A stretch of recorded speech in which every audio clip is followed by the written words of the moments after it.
আসসালামু আলাইকুম। ডক্টর শটে আপনাদের সকলকে স্বাগতম। সঙ্গে আছি আমি রাকিবুল হাসিব রাকিব।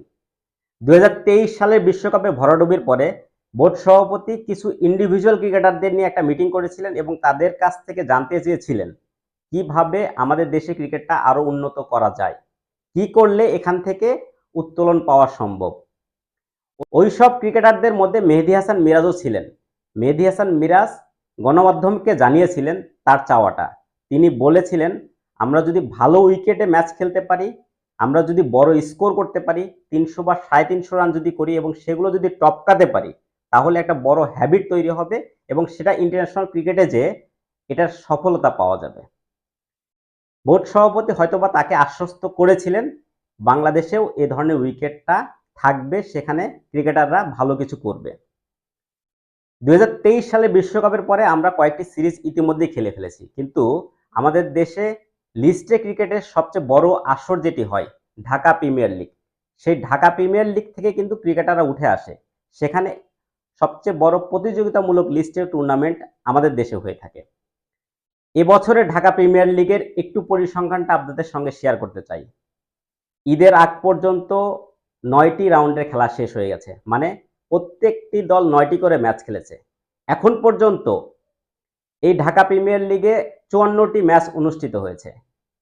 সবচেয়ে মজার ব্যাপার হচ্ছে এই ৫৪টি ম্যাচে আগে ব্যাট করা কোনো দল মাত্র ৪টি ইনিংসে ৩০০ বা তার অধিক রান করতে পেরেছে। এই ৫৪টি ম্যাচের মধ্যে মাত্র ৪ বার কোনো দল ৩০০ বা তার অধিক রান করেছে। তাহলে সেই অভ্যাসটা কিভাবে তৈরি করতে পারবে ক্রিকেটাররা যদি ৩০০ বা তার অধিক রান না করতে পারে। এবং আরেকটি মজার ব্যাপার, এই ৩০০ বা তার অধিক রান যখন কোনো দল করেছে তার বিপরীতে কিন্তু খুব বেশি ফাইট অন্য দল দিতে পারেনি। শুধুমাত্র একটি ম্যাচ প্রাইম ব্যাংক এবং সিটি ক্লাবের মধ্যে যে ম্যাচটি অনুষ্ঠিত হয়েছিল, আমি যদি ভুল না করে থাকি তাহলে প্রাইম ব্যাংক সেই ম্যাচটিতে ৩০৫ রান করেছিল, তার বিপরীতে সিটি ক্লাব ৩০২ রান পর্যন্ত করেছিল। ওই একটি ম্যাচেই কিন্তু বোথ ইনিংস, দুটি ইনিংসেই ৩০০ বা তার অধিক রান হয়েছে।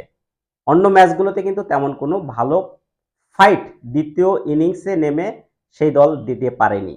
এবং আরেকটি মজার তথ্য দিয়ে যাই, ৩০০ রান করা দলের বিপক্ষে তো কেউ জিততেই পারেনি, ২৫০ রান করেছে এমন দল যাদের বিপক্ষে সেকেন্ড ইনিংসে ব্যাট করে জয়লাভ করেছে।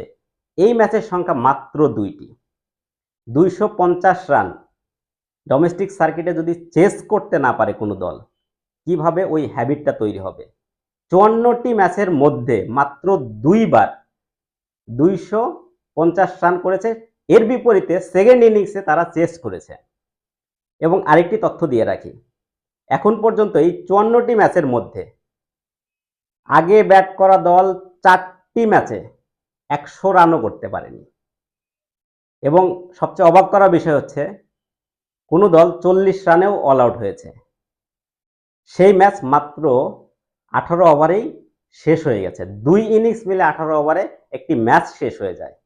কিভাবে এই অভ্যাসটা তৈরি হবে বড় রান করার? এই সমস্যাটা আসলে কোথায়? আসলেই কি বিসিবি এই কাজটি করেছে, না ক্রিকেটারদের মধ্যে সমস্যা? সমস্যা আসলে ২ জায়গায়। আমরা যে মাঠগুলোতে ডিপিএল আয়োজন করি, সেই মাঠগুলোতে কি আমরা ইন্টারন্যাশনাল ক্রিকেট খেলি?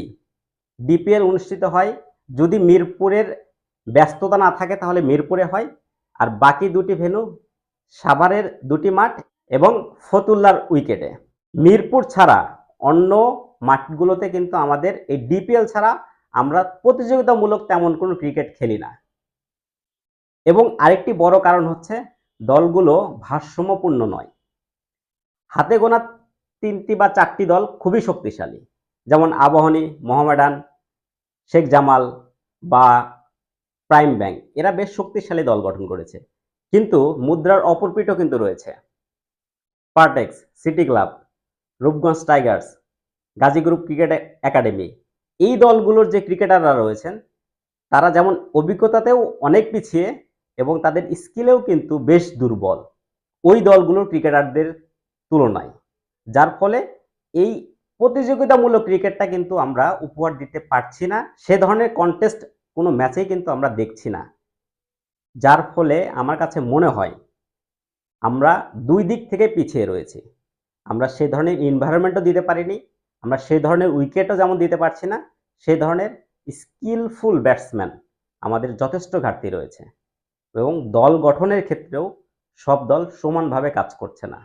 যার ফলে আমরা যতই বলি না কেন, একটা ব্যর্থতার পরে আমরা অনেক কিছুই বলি, কিন্তু বাস্তবতায় এসে আর কিন্তু মিলাতে পারি না। যার ফলে হয়তোবা ভবিষ্যতেও আমাদের ওই ধরনেরই হয়তো পারফরম্যান্স আবারও পুনরাবৃত্তি ঘটতে পারে, যেটা আমাদের জন্য খুবই কনসার্নের বিষয়। যাই হোক, এই ডিপিএল থেকে বাংলাদেশের ক্রিকেটারও উঠে আসবে, এটা আমাদের সকলেরই প্রত্যাশা। কিন্তু এই মানের ডিপিএল হলে সেখান থেকে ক্রিকেটার উঠে আনা সেটা কিন্তু খুবই কঠিন। আমরা চাই, যেহেতু একমাত্র লিস্টে ক্রিকেটের একটা বড় আসর আমাদের দেশে অনুষ্ঠিত হয়, সেটা একটা প্রতিযোগিতামূলক ক্রিকেট, সেখানে ক্রিকেটাররা উপহার দিবে, দলগুলো উপহার দিবে। এই প্রত্যাশা আমাদের সকলের, এই প্রত্যাশা আমার নিজেরও। যাই হোক, আজকের মতো বিদায় নিচ্ছি, আবারও আসবো অন্য কোনো ভিডিও নিয়ে। এ পর্যন্ত বিদায়, আল্লাহ হাফেজ।